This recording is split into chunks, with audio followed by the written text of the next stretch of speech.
Hello दोस्तों, एक नए पार्ट में आपका स्वागत है। इसमें मैं आपको क्या करवाने वाला हूँ, ये आपका चैप्टर रहेगा बाजार यानी मार्केट। इकोनॉमिक्स का एक चैप्टर है हिंदी मीडियम वाले बच्चों का, ठीक है ना। व्यष्टि अर्थशास्त्र का जो चैप्टर है हम इसको करने वाले हैं और पूरा करने वाले हैं, ठीक है ना।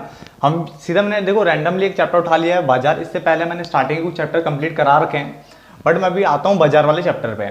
देखो बाजार क्या कहता है, देखो बाजार के हम डेफिनेशन अगर देखें बहुत ज़्यादा ईजी वे, जिसे कहते हैं ना सिंपल वे में मैंने सब कुछ लिख रखा है। देखो क्या कह रहा है, बाजार वह स्थान है, बाजार वह स्थान है जहां वस्तु के क्रेता और विक्रेता आपस में मिलते हैं। बाजार वो जगह होती है जहां पे जो क्रेता यानी जो खरीदने वाला और विक्रेता यानी जो बेचने वाला है ये आपस में मिलते हैं और वस्तु का क्या करते हैं, क्रय विक्रय करते हैं, यानी परचेज और सेल यानी बाय और सेल करते हैं। क्लियर। तो उसने बोला देखो यहाँ पे बाजार वो स्थान है जहां पे वस्तु के क्रेता विक्रेता आपस में मिलेंगे और वस्तुओं का क्या करेंगे, वस्तुओं का क्रय विक्रय करेंगे। क्लियर। तो अर्थशास्त्र में ऐसे स्थान को क्या कहा जाता है, ऐसे स्थान को बाजार कहते हैं। देखो सबसे सिंपल वे में डेफिनेशन लिखी हुई है, मुझे जहां तक है आपको डेफिनेशन यहीं पे याद हो गई होगी। और दोबारा बार बार मैं रिपीट करता हूँ हर वीडियो में कि कोशिश करो कि जब यहाँ से पढ़ रहे हो ना तो यहीं पे सब कुछ याद हो जाए। दोबारा रिपीट करने की जरूरत आपको ना पड़े, रिवीजन की जरूरत ना पड़े, यहीं पे ही सब याद कर लो। इतना इजी वे में आपको समझा दूंगा मैं। तो सबसे पहले हमने बाजार पढ़ा, बाजार वो स्थान है जहाँ पे क्रेता विक्रेता आपस में मिलेंगे और वस्तु का क्रय विक्रय करेंगे। क्लियर। उसके बाद बाजार के प्रकार, दो तरह के बाजार होते हैं। देखो पूर्ण प्रतियोगिता बाजार जिसको परफेक्ट कंपटीशन भी बोलते हैं। क्या कहते हैं, परफेक्ट कंपटीशन इंग्लिश में। जहां जहां मैं इंग्लिश के कुछ वर्ड यूज कर रहा हूं आपको भी वो पता होने चाहिए, ठीक है ना। कुछ कुछ जगह मैं यूज करूंगा तो प्लीज उनका नाम आप भी याद रखना। पूर्ण प्रतियोगिता बाजार परफेक्ट कंपटीशन, दूसरा अपूर्ण प्रतियोगिता बाजार यानी इम्परफेक्ट कंपटीशन। ये दो तरह के बाजार हैं, परफेक्ट कंपटीशन यानी पूर्ण प्रतियोगिता बाजार और अपूर्ण प्रतियोगिता बाजार। क्लियर। अपूर्ण के अंदर मैंने यहाँ चार बाजार लिखे हुए हैं। एक तो है एकाधिकार बाजार जिसको हम मोनोपोली मार्केट कहते हैं। होता क्या है, बस अब पढ़ने वाले हैं, धीरे धीरे हम आगे बढ़ेंगे। Monopoly market. दूसरा एकाधिकारिक प्रतियोगिता बाजार जिसको मोनोपोलिस्टिक कंपटीशन कहते हैं। देखो इन दोनों में अंतर क्या है, यहाँ पे वर्ड क्या लगा हुआ है, कंपटीशन वर्ड लगा हुआ है, ठीक है ना। और यहाँ पे कंपटीशन नहीं है, यानी यहाँ पे सिर्फ एक की बात करूंगा मैं, किसकी बात करूंगा, सिर्फ एक सेलर की बात करूंगा। बट यहाँ पे क्या है, मोनोपोलिस्टिक कंपटीशन यानी एक से ज्यादा होने वाले हैं। उसके बाद अल्पाधिकार बाजार जिसको हम इंग्लिश में ओलिगोपोली कहते हैं। क्या कहते हैं, ओलिगोपोली कहते हैं। और लास्ट है द्वैधाधिकार जिसको हम डिओपोली कहते हैं। इसको आपको पढ़ने की जरूरत नहीं है, ये कोर्स का पार्ट ही नहीं है हमारा। डन। तो हमारे पास बाजार के प्रकार में दो हैं, पूर्ण प्रतियोगिता बाजार, अपूर्ण प्रतियोगिता बाजार। अपूर्ण के अंदर सबसे पहला एकाधिकार जिसको हम मोनोपोली बोलेंगे। एकाधिकारिक प्रतियोगिता या एकाधिकारात्मक बोल सकते हो, एकाधिकारात्मक प्रतियोगिता बाजार यानी मोनोपोलिस्टिक कंपटीशन। अल्पाधिकार बाजार यानी ओलिगोपोली। हम इन सब की बात करेंगे। चलो स्टार्ट करते हैं सबसे पहले बाजार की तरफ। तो स्टार्ट करते हैं फटाफट से। देखो पहला बाजार आपके सामने है, पूर्ण प्रतियोगिता बाजार। पहला बाजार कौन सा है, पूर्ण प्रतियोगिता बाजार है। ध्यान से देखना, देखो हमने क्या बोला है, हम छोटे छोटे पार्ट्स में हम इस चैप्टर को खत्म करेंगे ताकि क्या है आप थोड़ा पढ़ो बट ढंग से पढ़ो, यहीं पे याद कर लो, ठीक है।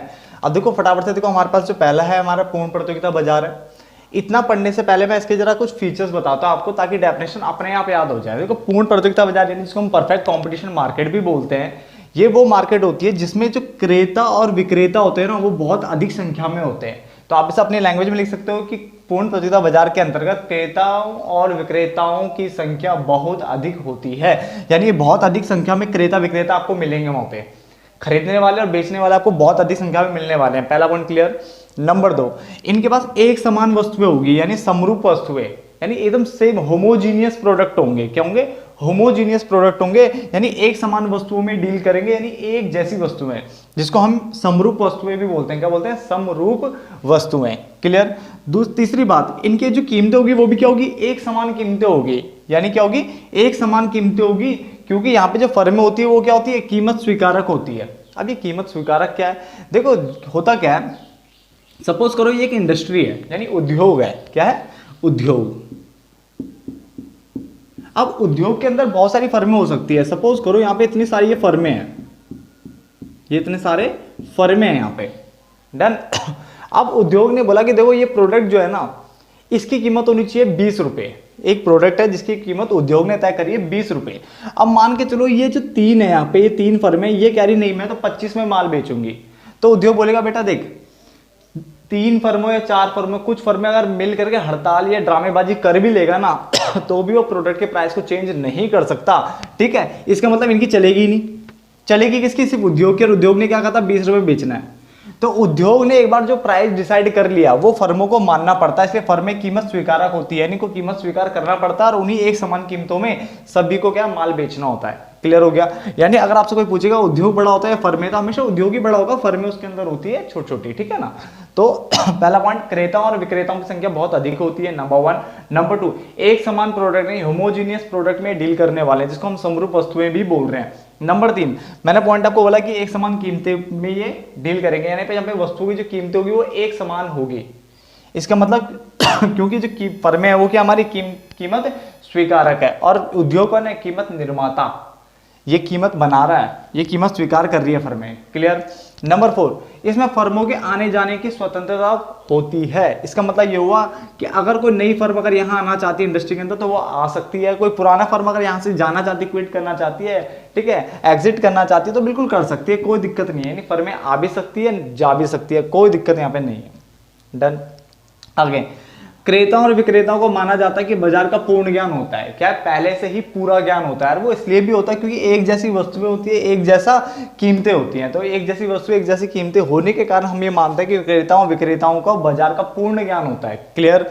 देन हमारे पास अगला पॉइंट है कि इसमें जो परिवहन यानी ट्रांसपोर्टेशन कॉस्ट, परिवहन लागतें और विज्ञापन लागतें, जिसको हम बिक्री लागतें भी बोलते हैं, यानी बेचने से रिलेटेड बिक्री लागतें। ठीक है, इसमें क्या होती है? शून्य होती है, यानी जीरो।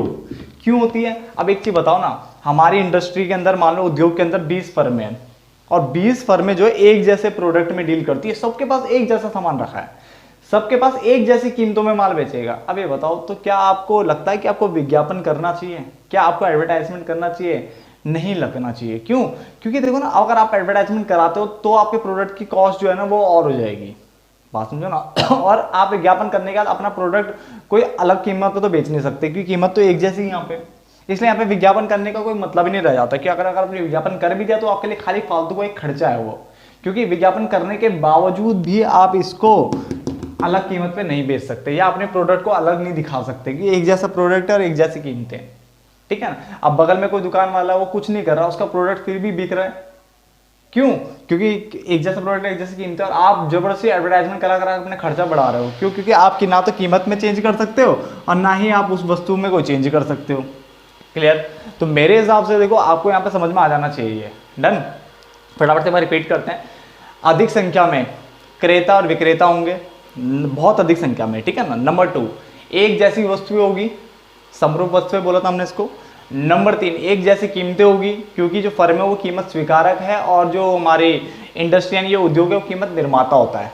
क्लियर? 3 पॉइंट क्लियर हो गए। नंबर 4, मैंने आपको बोला कि फर्मों के आने जाने की स्वतंत्रता पाई जाती है, यानी कोई भी फर्म आ सकती है, कोई भी जा सकती है, कोई दिक्कत यहाँ पे नहीं है। नंबर 5, मैंने कहा कि यहाँ पे क्रेता और विक्रेताओं को बाजार का पूर्ण ज्ञान होता है, यानी उनको पहले से ही सब कुछ पता होता है, बाजार के बारे में सब कुछ पता होगा। और लास्ट मैंने कहा परिवहन और विज्ञापन लागतें, जिसको हम बिक्री लागतें भी बोल रहे हैं, ठीक है, वो क्या होगी? शून्य होगी, यानी उसकी यहाँ पे कोई मान्यता नहीं है, सब जीरो है, कोई नहीं करेगा ये चीजें। क्लियर हो गया यहाँ तक? आप फटाफट से डेफिनेशन क्लियर कर लेते हैं। देखो, अगर आपको विशेषताएं याद है तो आप डेफिनेशन बना सकते हो, डेफिनेशन याद है तो विशेषताएं भी बना सकते हो, कोई इतना बड़ा डील नहीं है। देखो, पूर्ण प्रतियोगिता बाजार, बाजार की वह अवस्था है जिसमें वस्तु के क्रेता और विक्रेता अधिक संख्या में पाए जाते हैं, यह हमें पढ़ लिया था हमने। जो कि एक समान वस्तुओं यानी समरूप वस्तुओं में डील करते हैं, वो भी पढ़ लिया हमने। और जो कि एक समान वस्तुओं का एक समान कीमत पर क्रय विक्रय करते हैं, ये भी हम ऑलरेडी पढ़ चुके हैं। तो बाजार की वह अवस्था जिसमें वस्तुओं के क्रेता और विक्रेता अधिक संख्या में पाए जाते हैं, जो एक समान वस्तुओं यानी समरूप वस्तुओं का एक समान कीमत पर क्रय विक्रय करते हैं और जहां पर फर्मों के आने जाने की स्वतंत्रता पाई जाती है, ऐसे बाजार को पूर्ण प्रतियोगिता बाजार कहते हैं। अब बताओ, क्या डेफिनेशन याद नहीं हुई आपको? ठीक है ना? तो डेफिनेशन काफी आसान थी, हमने पहले पॉइंट्स कवर किए, देन उसके बाद हमने डेफिनेशन को भी खत्म कर दिया। डन। अब जो बहुत बच्चों को पता नहीं होता वो पॉइंट समझो। देखो, इसमें लिखा हुआ है कि ऐसा बाजार, यानी ये जो बाजार है ये आपको व्यवहारिक जीवन में देखने को नहीं मिलेगा, यानी ये एक्चुअल लाइफ में देखने को नहीं मिलेगा। क्या आपने कभी ऐसी अपने एरिया में आसपास भी ऐसी कोई दुकान देखी है कि वहां पे 12 दुकानें और 12 दुकानें एक जैसा प्रोडक्ट बेच रहा हो, एक जैसी कीमतें वे कर रहा हो? ऐसी कोई कुछ देखा है? ऐसा कुछ हिसाब से नहीं होगा ना।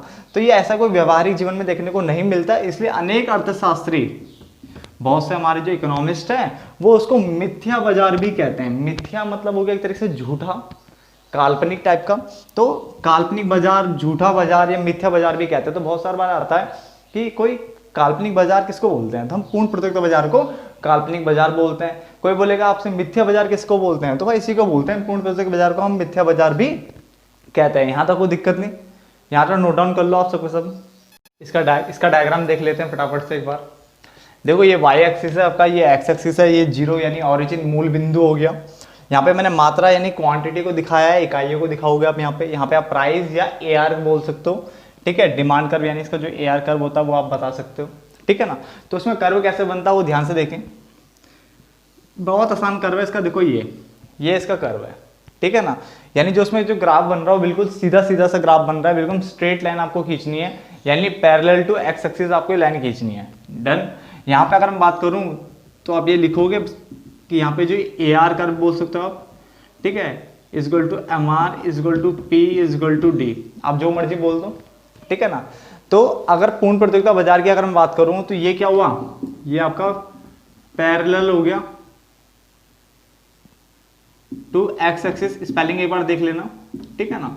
हिंदी में इसको बोलते हैं समानांतर, ठीक है ना, यानी एक्स एक्सिस के क्या है, समानांतर है, ठीक है ना। तो यहां तो कोई दिक्कत नहीं।